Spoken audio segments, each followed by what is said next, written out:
My name is Apostle Chiwenga. I'm sure everyone knows me. Today is what, 11? No, 18. Today is 11 June. 18. 13 to June 2019.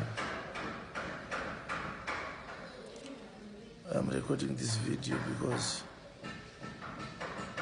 I'm just about to go into theater to go through a surgery. I sustained a concussion on my head. I also have a broken arm, broken fingers, broken ribs. I was involved in an accident while driving from South Africa to Harare. We had gone to do services. We did a service on Saturday, and then in Joburg, and then another service on Sunday in Pretoria. There were 4 of us, my wife, Mrs. Vurumuk, and Babaganyuch. When we came into Mashingo, one of our fan builds broke up. So we spent 3 hours in Mashingo from around 4 to 7:30 fixing that problem. As soon as we replaced the cab with the fan build, we started to drive. So I said to Babaganyuch, he was the one driving. He drove us from Joburg up to Mashingo. So I said to him, let me just drive until the toll gate to find out if the problem is rectified, because before we replaced the fan build, there was a funny sound coming. Soon after I drove, I then realized that the sound was no longer coming out. The car was driving well. After the toll gate, Babaganyuch said, let me drive. But I said to him, you can't drive, because from Mashingo to the toll gate towards Harare, from Mashingo, he had slept. And I felt that he was not in a position to drive, so I took over. When I drove around 20 kilometers away from the toll gate, I looked around and saw that everyone else was asleep except myself. As I drove, I was using an average speed of 100 kilometers. The maximum I drove for was 120. I did this because the fan build that we replaced was not a new one. So it was not wise for us to drive in a faster speed than that, because the fan build was also going to get broken. We only wanted to arrive to Harare so that we can buy stronger, brand new fan builds. So while I was driving, I saw a car coming from the opposite direction. I was going to Harare. It was coming from Harare side. That car swerved into my lane, and I flashed him with my headlamps to show him that he was doing something wrong. So he went back to his lane. He drove for about 10 meters towards me, and this time he just swerved back onto my lane, appeared like he wanted to have a great collision with me. I flashed him several times. I rang my hooter, but he didn't show any signs that he was going back to his lane. Instead of going to his lane, I was afraid that I was going to come back to my lane, and he was going to hit me by my side, and the car was going to overturn more times. I also wanted to avoid a head-on, because it would have been more fatal. The car's front looked like a Toyota 1-ton truck or a Toyota Hilux or a Ford T6, I don't know. We were driving, and so I couldn't, facing each other, I couldn't see the exact details concerning the car, but it had a bumper on it. I remember the bumper.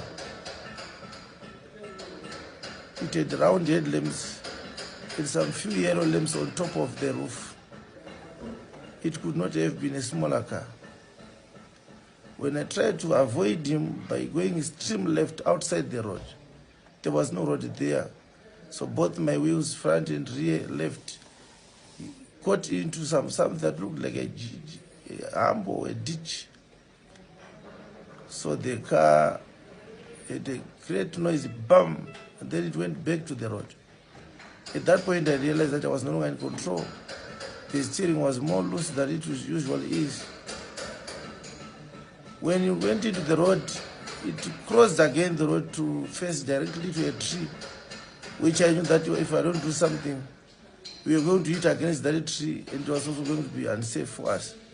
So when I tried to turn the car to come back, avoiding that tree, because of whatever had happened, I think one of those wheels was no longer in its right shape. The car overturned. That was the last time I remember what happened, where I am right now. It is sad to realize that all my colleagues have lost their lives. My wife, my Furmuk, and the Bakanyuchi. And I can assure you that this was not an ordinary accident. When I arrived at Zimura border, border post, they took my passport and they went away for it for about 2.5 minutes. The immigration officer was saying that he wanted to use another scanner because this scanner was no longer working. But I saw that it was a lie. Because before I went there, the person in front of me, he went to him and used his scanner to assist him and to put the stamp on the passport. And when he stamped my passport from another friend of his station, I also saw that after me, he went back to use his scanner. My suspicion is that there are people who knew that we had gone to South Africa and they were waiting for us. And those guys wanted to see if they can be able to inform anybody, whoever it was, that we were now at the border. When the car broke down, when we were trying to change the fan belt at Mashingo, at engine service station, 3 cars came, one of those cars, it was a Toyota Avensis, beige in color. It didn't have number plates. It just waited for about 10 meters behind my car and it drove off. Another point was a Toyota Hilux. It came again. The guy just wound down the window to the passenger side front so that he could see what was happening. After we fixed the car, we sought for fuel from the engine service station. We negotiated with them until they gave us so that we could fill our tanks. The other car came again and stood by while we were having fuel into our cars. When we started to drive off, that car drove off without going to the service station, but it used another direction than the one that we used ourselves to come to Harare. I wrote a letter 2 weeks ago on the 27th of May to President Mnangagwa to tell him that some people were chasing after me, they were stalking me, they were harassing me. We received calls from certain members of the CIO and from another member of the Military Intelligence Department of the Zimbabwe National Army. They warned me that there were people after my life. Some of them even suggested that I should run away from the country. So the accident that happened, I don't know if it's yesterday or the day before yesterday, it was not a normal accident. The men wanted us to get involved into an accident. Probably the reason why he didn't shoot me on the side, he thought that I had died already because I was the person who was trapped more than anyone else and I was bleeding a lot. So I just thought I wanted to explain this. I don't think it was necessary for them to kill my wife, my Vurumuku and Babakanyuchi. If they wanted me, there are so many means by which you can kill one person than to kill some people who are around me who I love the most. This is the cruelty of our politicians. Now, I'm just about to go into a theater to get operated because my right hand is a fracture on the arm and also 3 of my fingers are broken down. There's a big wound here.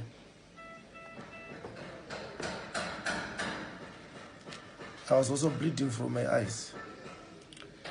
I'm recording to say this. I hope God is going to forgive those that are behind this. And I want to thank God for everyone who ran around to attend to us, including those that came to the scene and delivered me. The ambulance took more than necessary to come and pick us up, to such an extent that it was a we drove me to the hospital.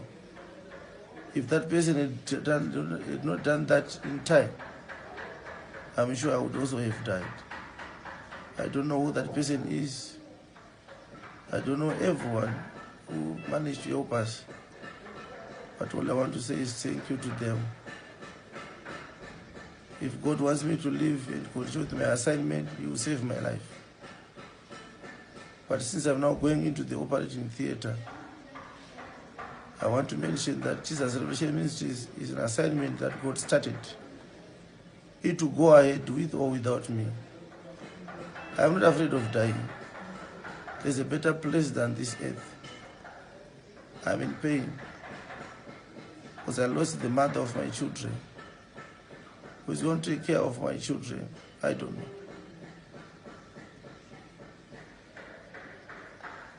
Pastor Baloy, Pastor Marang, you are the leaders in the board of ministers. In my absence, God is going to help you to steer this ministry wherever it wants to go. You need to be stronger than you were before. You need to put all your hearts to the work of God. You don't have to be available when it is convenient for you to do so. You cannot work for God if you are so concerned about your personal issues. The doctrine of Christ that I taught you, there is no way you can forget it. There is no way you can walk away from it. You have all the tools that you need to continue to steer in this kingdom.